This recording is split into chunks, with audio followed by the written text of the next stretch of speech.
शाळेतील खर्च आहे 50,000 रुपये हळदीचा. येत आता लोनचे पैसे वाहिले त्याचा.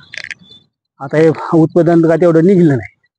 आता इथून पुढे या भावामुळे जर असं जर भाव राहिला शेल्या लोक तर जरासं बरं राहील, नाही तर काही खरं नाही. या प्रकरणामधील जे तक्रारदार आहेत ते शिक्षक म्हणून कार्यरत आहेत.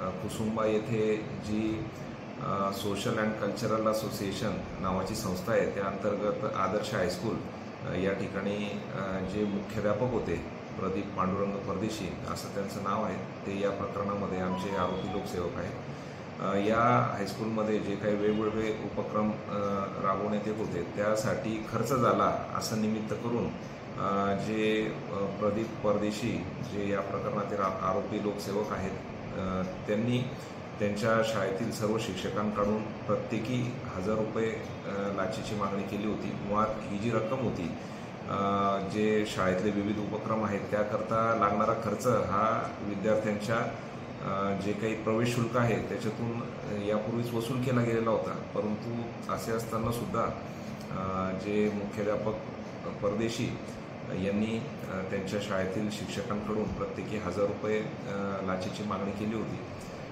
ज्यावेळी तक्रारदार यांनी ती लाचेची रक्कम देण्यास मनाई केली त्यावेळी त्यांना गेल्या 14 मार्चपासून शाळेच्या हजेरी मास्टरवर सही करण्यास मुख्याध्यापक यांनी मनाई केली होती. आणि तशी तक्रार ज्यावेळेला आमच्याकडे प्राप्त झाली त्यांनी लाचेची मागणी केल्याबाबत जेव्हा पडताळणी करण्यात आली आणि जे आरोपी लोकसेवक मुख्याध्यापक प्रदीप परदेशी आहेत त्यांना ECBच्या पथकाने ही 1000 रुपयाची रक्कम स्वीकारत असताना रंगेहात पकडलेला आहे आणि त्यांच्या विरुद्ध भ्रष्टाचार प्रतिबंधक अधिनियमाच्या कलमान्वये धुळे तालुका पोलीस स्टेशन या ठिकाणी गुन्हा दाखल करण्याची प्रक्रिया सुरू आहे. तरणा धरण बांधताना जवळजवळ 16 गावांच्या 623 एकर जागा हेक्टर जागा ही गेले 50 वर्षापासून पडित आहे. आजही ती जमीन शेतकऱ्यांच्या ताब्यामध्ये आहे आणि आजही ते कसत्या त्यांचं घर आहे तिथं. आणि गेले अनेक वर्षापासूनची शेतकऱ्यांची मागणी होती का ह्या जमिनी आमच्या नावावरती करून देण्यात याव्या, कारण त्या जलसंपदाच्या कुठल्याही प्रकारच्या उपयोगात नाही. या अगोदर 1979 साली या संदर्भामध्ये शासनाने त्या काळामध्ये निर्णय घेतला होता का रेडी रेकनर प्रमाणे शेतकऱ्यांनी त्या पैसे भरावेत आणि जमिनी आपल्या नावावर कराव्यात.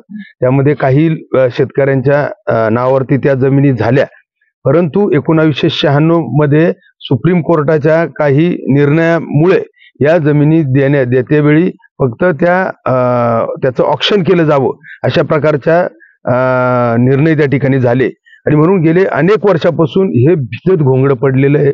आज हे लोक वाऱ्यावरती आहे आणि म्हणून आम्ही प्रशासनाला सांगितलंय का बाबा ज्या प्रकारे तुम्ही इतक्या दडपशाहीने या ठिकाणी समजा पोलीस प्रोटेक्शन असेल किंवा सगळे अधिकारी वर्ग आणून या ठिकाणी काम करताय, त्याऐवजी तुम्ही जर आज गेले 1.5 महिन्यापूर्वी एक प्रायोगिक तत्वावरती आवळी गावचा जो काही प्रस्ताव त्या ठिकाणी गेलेला आहे तर त्याच्यावरती लवकरात लवकर बैठक लावून जर निर्णय झाला आणि शेतकऱ्यांना जर समाधानकारक जर उत्तर मिळालं का त्यांच्या जमिनी त्यांच्या नावावरती कुठल्या तरी माध्यमातून म्हणजे रेडी रेकनर रेट जो जुना आहे त्याप्रमाणे जर झाल्या तर मला असा जर निर्णय झाला तर मला असं वाटतं का किंवा तशा वन जमिनी आहेत ज्या वन जमिनी आहेत आदिवासी समाजाचं इतर अधिकारामध्ये नाव लागलंय त्या प्रकारे जरी तसा निर्णय झाला तर मला असं वाटतं का शेतकऱ्यांमध्ये काहीसा दिलासा त्या ठिकाणी मिळेल आणि म्हणून